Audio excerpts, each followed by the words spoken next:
আজকে তোমাদের সাথে কোরবানি নিয়ে কিছু কথা বলব, মনোযোগ দিয়ে শুনবেন, আশা করি ভাল লাগবে। 1. কোরবানির পূর্বে নিয়ত। 2. নিয়ত মনেই করতে হবে। 3. আমি আল্লাহর সন্তুষ্টির জন্য কোরবানি করছি। এটা মুখে উচ্চারণ করা উত্তম, তবে মনে মনে করলেও যথেষ্ট। সম্পূর্ণ কথা মনোযোগ দিয়ে শুনবেন আর বুঝবেন। কোরবানি করার সময় পড়ার দোয়া। উচ্চারণ: বিসমিল্লাহি আল্লাহু আকবার, আল্লাহুম্মা হায়া মিনকা ওয়া লাকাগু।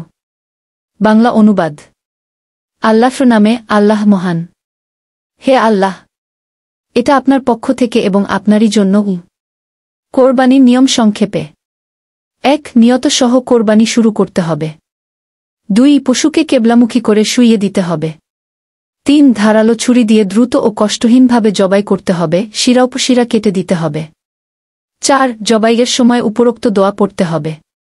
5. কোরবানির পশুর রক্ত শুকানোর আগেই এর চামড়া ছাড়ানো উচিত নয়। অতিরিক্ত সুন্নাত আমল: কোরবানির পশুকে নিজ হাতে জবাই করা উত্তম, যদি সম্ভব হয়।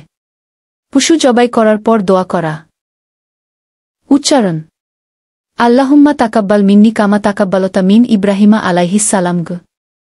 বাংলা অর্থ: হে আল্লাহ, আপনি আমার পক্ষ থেকে এই কোরবানি কবুল করুন, যেমনটি আপনি ইব্রাহিম এর কোরবানি কবুল করেছিলেন।